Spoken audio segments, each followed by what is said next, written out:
Hey guys, welcome to another Air Tycoon Online 2 episode. Today I'm going to be just trying to use up all the planes I have. Here is an update on the scoreboard. So I am a good 25% lead on the Extra Airlines and have about 50 new planes to use, which I've been buying throughout the day and not using just so I can, I guess, use them all on camera. So, as you can see, there are a lot of DC-8s to use, and I guess after those I'll use the shorter range DC-8s, and I have a few 707s even, because I just want to make a bunch of routes, because new Monopoly routes is how I make most of my money. So, St. Petersburg is just a little hub I'm just going to be taking a few decent routes from. The 5 biggest cities in the USA or 6 biggest cities in the USA are San Francisco, Atlanta, New York, Chicago, LA, and Houston. So I'm just going to be taking those routes to these decent-ish 400 cities in Europe because they'll combine to add up about let's see, 400 plus the 700, about 1,100 in total kind of economy points for all these routes. So, Hamburg is still quite small, so I'm going to do Berlin. Berlin to Asia seems to be mostly taken. Even Kuala Lumpur down there, which is in fact in range, but unfortunately I do not have an airplane which can take that. And most of the things to America, though, however, have already been taken. So let's just look from Atlanta. Atlanta to Venice is untaken. Atlanta to Perseca is untaken, or Pescara, and I don't know how to say that. Yeah, when I read something and try and pronounce it without actually hearing it, it does not usually go well. And I should honestly look up how to say some of the cities I say a lot in this game so I don't look like such a fool as I say them. So yeah, pretty much I'm just going to be looking for moderately large routes. Now, let's see how many I can actually get through in the next, I'm getting bothered by a bug, in the next like 5 or 10 minutes, just to see the rate at which I actually manage to use these aircraft. Once again, that's a good route. Alexandria is nearly 500 strong in terms of business and economy numbers, so that is very great. Just quickly fly through these routes, see how many I can manage to do in this time. No, I clicked the thing above Singapore and not Singapore. Yeah, this lag is honestly really frustrating because, as you can see, it is very difficult to click things, especially when you try and click things faster than you usually would. Now, alright, so Singapore to Alexandria, another good route. So, what should I talk about this episode? Maybe I'm going to talk about how to find good routes if maybe your server is crowded. That would be an interesting thing to talk about. Well, how about let's do that. So, while I take other routes, it's going to be quite difficult for me to focus on talking about that. But a lot of the time, if you're in a very competitive server, you'll find is that a lot of the obvious at all routes have been taken. For example, if you click Charlotte to everything over the size of 400 would be taken. What do you do in that situation? Well, the first thing I would do is look at the very large cities. For example, New York, LA, London, depending on your world, maybe even Paris, Chicago, just big cities. And then I would find very small unknown cities, but or not very small cities, but very unknown cities, and some of them are actually different. For example, New York to Shreveport. Shreveport is a tiny city, but it completely maxes out a Tupolev 124 easily, so easily. And the amount of these routes that are available is truly nearly infinite. For example, if you're looking at cities that are just 250, you can honestly connect New York to like pretty much anything you want. Montreal, Quebec, it doesn't matter what it is, it will fill up on small aircraft. So if you cannot find good routes on your server, just look at all the little, just find all the small routes available. or big city to smaller city routes available, and take them, because there are far what's it called? There are far more profitable than you would believe, and far more of them than you would believe either. So just look at big cities and look at smaller cities that are less known, and that is a good way to find routes if you really cannot find anything in your server.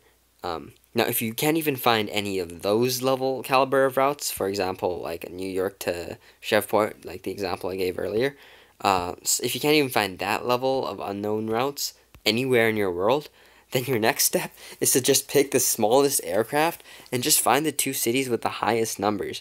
Like, no matter what you do, I do not recommend competing, because some people do not want to like accept that the route is in competition, and will try and keep lowballing you and cutting you under and doing everything they can to try and outcompete you. So I never recommend opening a competitive route.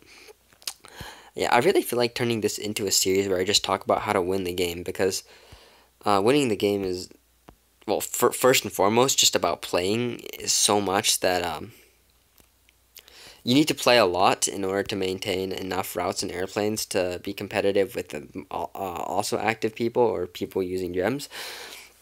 And it does require a lot of time. So that is another key ingredient to doing well in this game, which is probably like the least known, most important ingredient, is just pouring in a lot and a lot of time in your day to just like, say you don't have a lot of time, right? And you want to play this game well. If you're a very systematic or diligent, I guess, like kind of working person, and you need to do other things, but you still want to do well in this game, just set an alarm so that every half an hour you come on and just request airplanes, request slots, and then when you have the chance, like an hour, 45 minutes, you can just sit here like I am now, and just pump out the routes as fast as you can. Because honestly, the most important thing in this game is just playing it so that you're using all your money in the most efficient way possible. Okay, let me start from the beginning. For anybody new watching, new to ATO, who doesn't know how to make money from the start to end up with an airline where I can't possibly, for example, like here, make routes as fast as I can make the money to create new routes. If anybody wants to know how to end up in this situation, here is a guide. Okay, the very, very basics of this game is that every bit of your money, which it gives you at the beginning, can be used to make more money. Now, the more money you make per dollar of your starting money, the more money you will have. So, for example, let's take this to a real-life analogy. If you buy something, a stock, that gives you 10% return every, say, tick, so every month, that stock is obviously better than a stock that gives you 5% every month. And now, how do we convert that to Air Tycoon? Because as obvious as that statement sounds, it's completely just utterly obvious. That may not seem as obvious in Air Tycoon. So pretty much what your stock is the aircraft. The price for one share is the price of an aircraft. Now, some aircraft, for example, like the Tu-124, the Tu-104, whatever, has a very low share price, but can still give a decent return compared to its value. For example, every turn a Tu-124 makes 1.6k, pretty much no matter what, as long as it's not in competition. Now, this means it returns almost 9% of its value every turn. On the contrary, if you were to buy a Boeing 707 straight out of the bank, just buy it straight up, that is only making about, say, 5k a month. That's a decent return for a 707.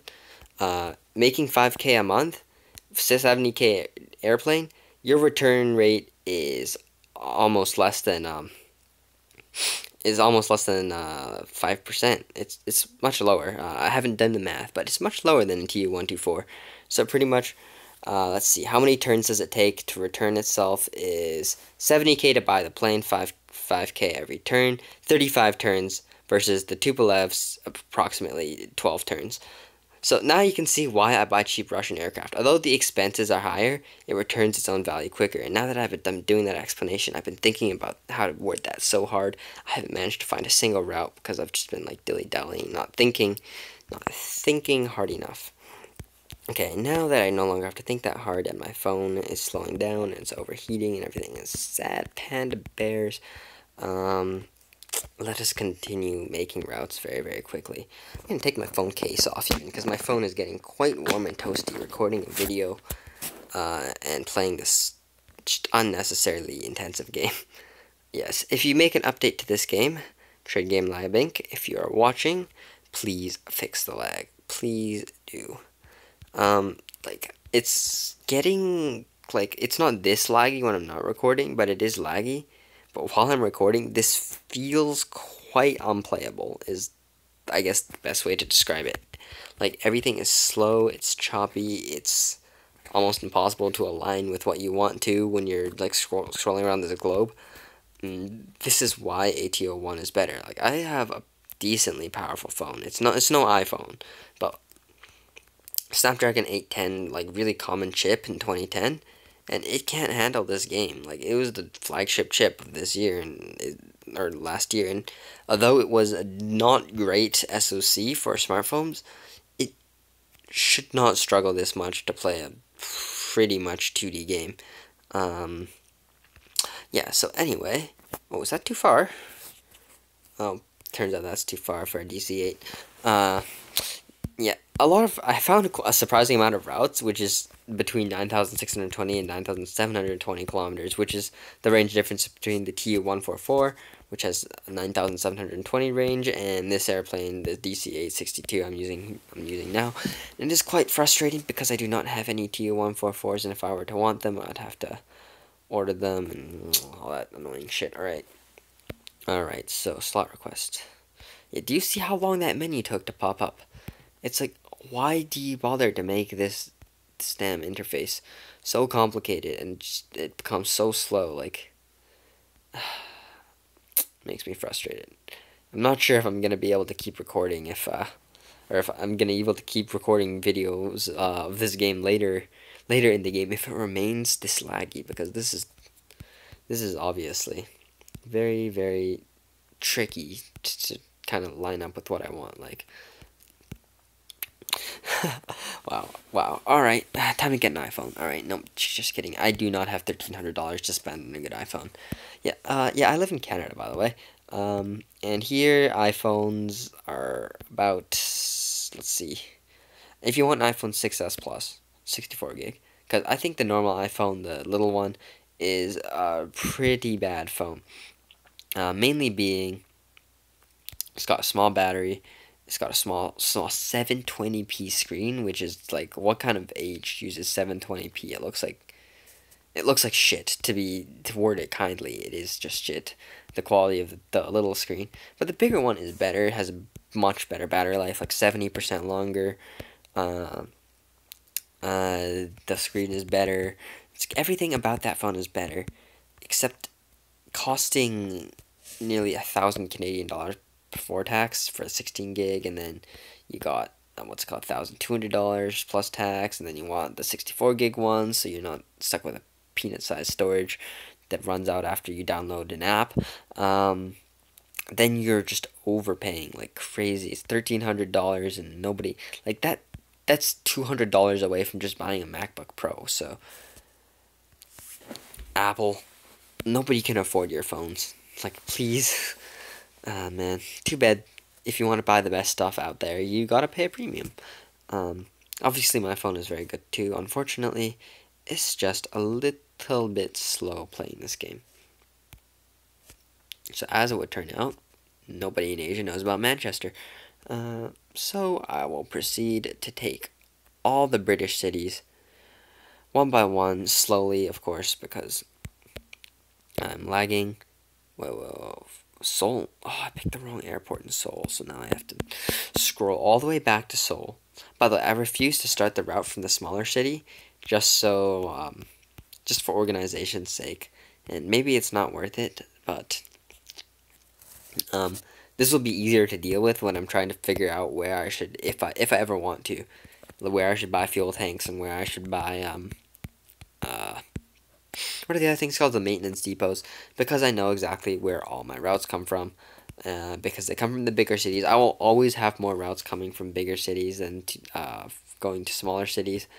Um, I'm not sure why, but that just tends to be a trend I have. Anyways, my voice is dying, man. My voice dies really quickly after I start talking. Just for a little bit. Just a little bit. Now, as you can see, I am starting to run short on DC8s.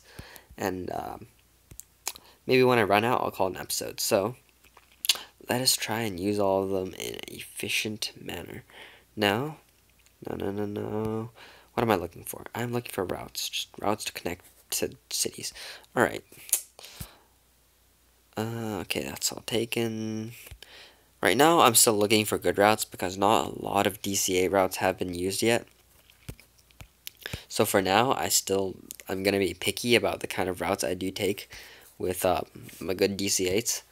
Like DC8s, they're decently cheap, but are surprisingly expensive if you buy them straight up, just every round in, round out, because, for example, right now, my financial report is, I should have shown you guys my financial report at the beginning of the episode, but I forgot.